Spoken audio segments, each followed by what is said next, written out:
Welcome to this week's G.I. Joe toy review. As we are week 2 in Village People Month, as I call it. As we are doing the astronaut Payload. But before we get to Payload, let's do our usual shout outs of the week. First is Four Color Fantasies on 80 Weems Lane here in Winchester, Virginia. You can go there for all your comic book necessities. Go ahead and check them out. And also, while you're in the area, well, you can get all your comic books there, from new titles, back issues, role-playing equipment, uh, collective supplies, gaming cards. You name it, they pretty much got it. So go ahead and check them out. And while you're in the area, head over to the Walking Mall on Loudon Street. Go to 115 South Loudon Street, and go see Charles or Jack at Time Traveler Toys and Collectibles.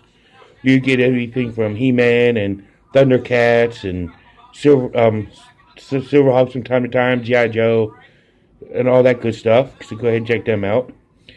And then walk over on the other side of the splash pad to Back to the Media at 41 South Loudon Street, where you get all your video game necessities all the way back to the Atari, all the way up to current video gaming systems. And you can also get comics and movies and music and more. Back to the Media. Go ahead and check them out. And then for those who have mental health issues or just need any form of counseling, go ahead and check out Healing Grace Counseling Services, Reaching Hearts, Changing Lives. And Robert C. Brown is the counselor there.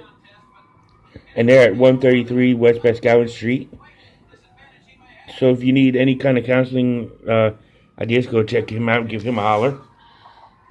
And so let's take a look at our boy Payload, starting off with his file card, where it says Defiant Shuttle Pilot, codename Payload, file name Morgan Mark Jr., primary military specialty astronaut, secondary military specialty is a fixed-wing pilot.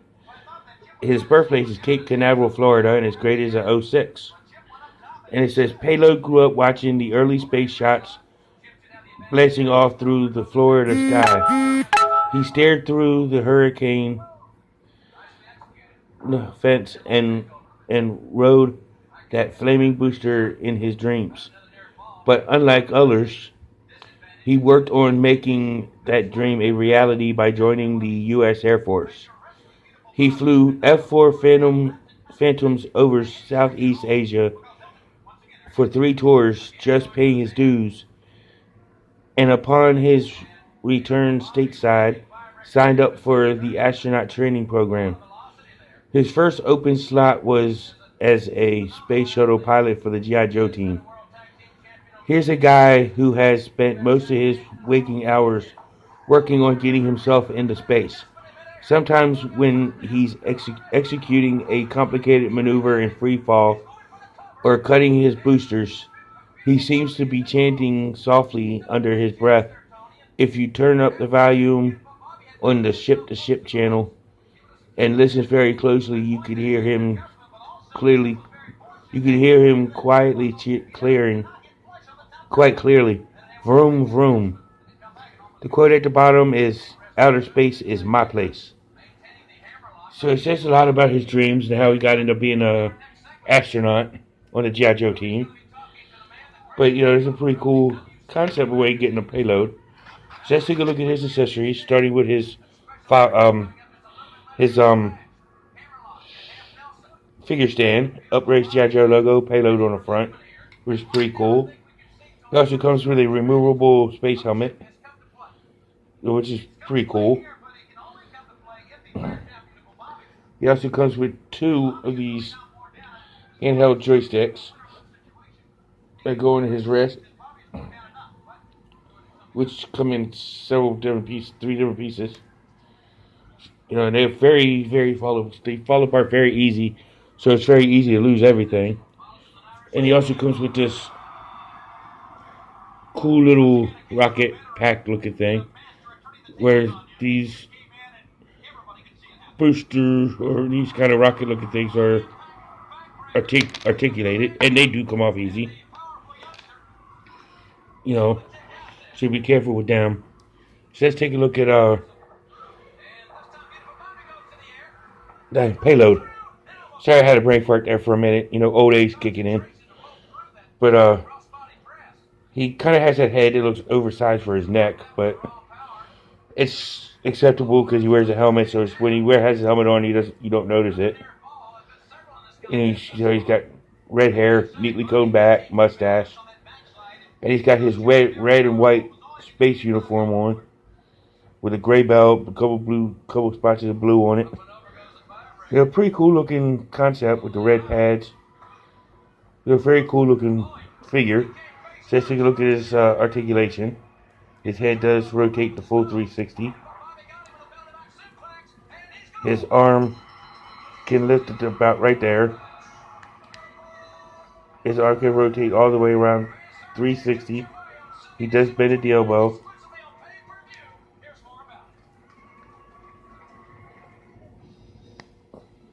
As you can see, he does bend at the elbow. He does have the rotate all the way around. His wrist does rotate full 360. He does have his ab crunch feature, but it's not as prominent due to the web gear with his coat. He typical T-hook at the legs, where his legs can spread that far. His leg can lift up to here. Double knee joint.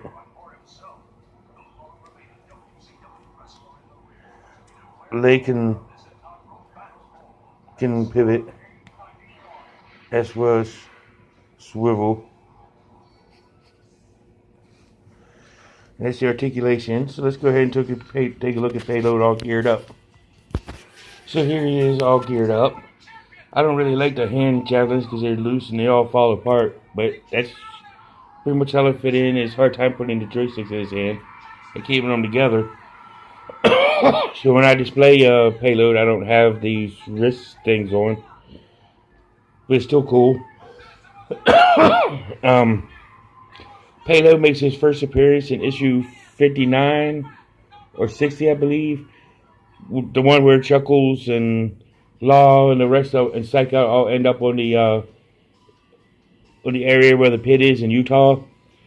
But he also makes his appearance with the Hardtop, but neither one of them are named at the time.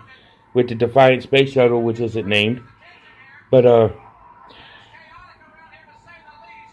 that's where he debuts, but he doesn't make his debut in any of the animated cartoons because he came in along that time. Him and Hardtop came along that time with there was no Sunbow animated cartoon because they lost the contract, and G.I. Joe, the Real American Hero from Sunbow was canceled, and Deke hadn't picked it up yet, so they wasn't in the Deke series. But that's unfortunate because I would like to see them in animation form outside of the commercials for the Defiant Space Shuttle. But my thoughts on Payload is he's a very awesomely designed figure as the updated version. Due to the outfit does look cool, even though those things are the wrist guards are annoying as hell. But you know, it does make him look awesome as an astronaut. I would rate this as a top tier figure, you know, because this is pretty cool. So I would highly suggest this. But if you want to see any vintage versions of him, you can check out the Forum DX257 3-part video on the Defiant Space Shuttle where they do. He does review him and Hardtop, Payload and Hardtop at the same time as the vehicles, starting in part 2. I would highly recommend that video.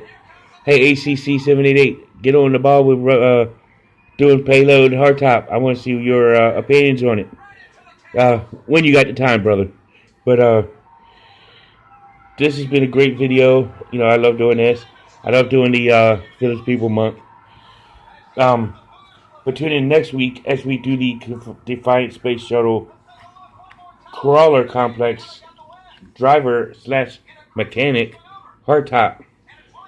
You see, we did an astronaut, a cop, and now we're going to get ready to do a mechanic. You know, and a construction worker after that. Just too bad there ain't no Indian to put, I could fit in here. But this has been Payload. Tune in next week to see hardtop. And always remember, as for Cobra Island, just now you know, and knowing is head to battle. See y'all in the next one. Love y'all. Peace.